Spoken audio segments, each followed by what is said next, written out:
So we covered the basic free will defense. Now we're going to cover um, what Rhoda calls the extended free will defense. Now, this free will defense comes from a philosopher named Peter Van Inwagen. Van Inwagen taught at Notre Dame for many years and also had teaching position in, I believe, North Carolina, Chapel Hill, University of North Carolina, Chapel Hill. Van Inwagen's actually probably one of the most brilliant metaphysicians in the last 50 years. Um, and that's what he's most known for, his metaphysics. But he also did some philosophy of religion. So he provides an extended defense, an extended free will defense, and so this is how it goes. Peter Van Inwagen tells a story on pages 147 to 148, um, and he says, "Look, this is just a possible story. It might not be how things actually happen, but for all we know, this is something that happened. God created humans. Humans used their free will to rebel against God because they cared more about their own selfish desires rather than about helping people. So then we just became really bad as a human race. We became really awful and we're hurting each other. Okay?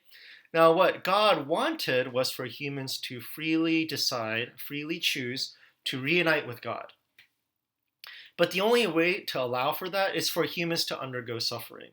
So that's why God allows the suffering. God's allowing suffering so that people can realize, oh man, we're really bad. We need to change. We need God. Um, okay, so that's the sort of story that Van Inwagen gives. Now, to some people, this might seem far-fetched, but you do hear these stories where people are kind of living a somewhat bad life, but at some point they hit rock bottom. Okay, they realize, man, and it's by hitting rock bottom, hitting their lowest point, that they realize, I really need to change now. Like after all that happened, I really need to change.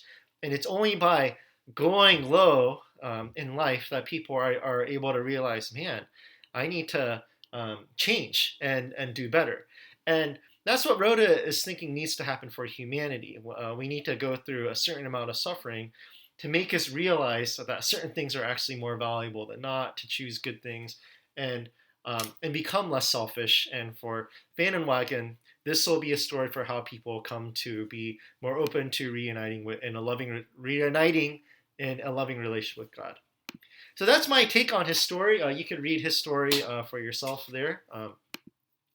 Now, some of you might think, come on, that story is a little bit far-fetched. I mean, that's how humans began. Humans rebelled against God some thousands, maybe millennia ago, right? I mean, do you have evidence for that, Van Inwagen? And now here, Van Inwagen is going to make a point about burden of proof, and Rhoda talks about this.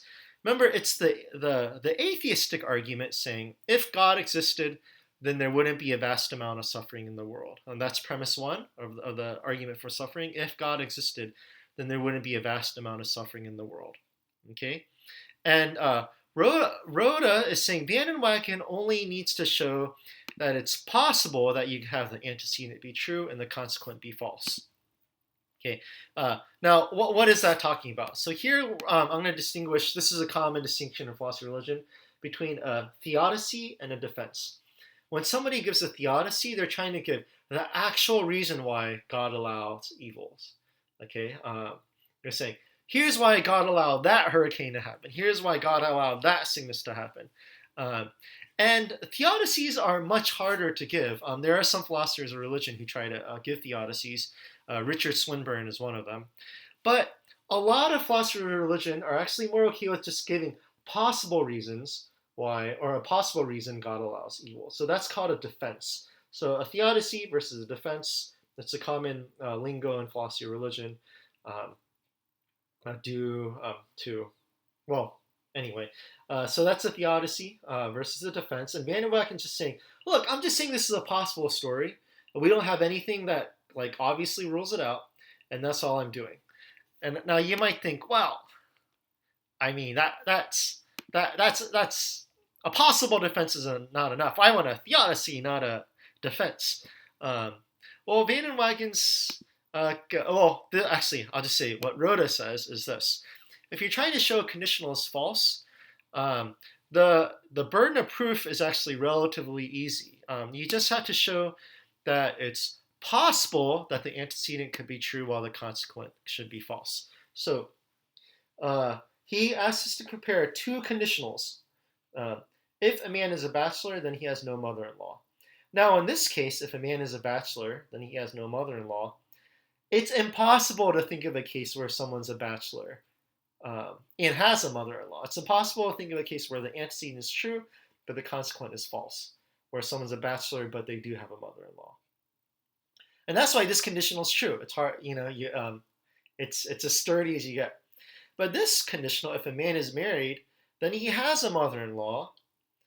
Now that conditional is false. It doesn't follow that if you're married, then you have a mother-in-law, because the person you're married to might not have a mother. All right. Now, do you have to say in every case where somebody's married, they don't have a mother-in-law? That's too much. All you have to do is show that it's possible that a man could be married and also not have a mother-in-law, and that's relatively easy. All right. So that's how you disprove conditionals. I think I went over this lesson before, but so conditionals, to show a conditional is false, you only need something equivalent to a defense. A possible way, you just have to show it's possible that the antecedent is true, but the conclusion is false. A possible way that the antecedent could be true, but the conclusion to be false. And Van den Wagen's saying, look, that's all I need to do. I don't have to show that this actually happened. This is just a way things could be. Okay, so that's what Van den Wagen says, and plus Rhoda's commentary.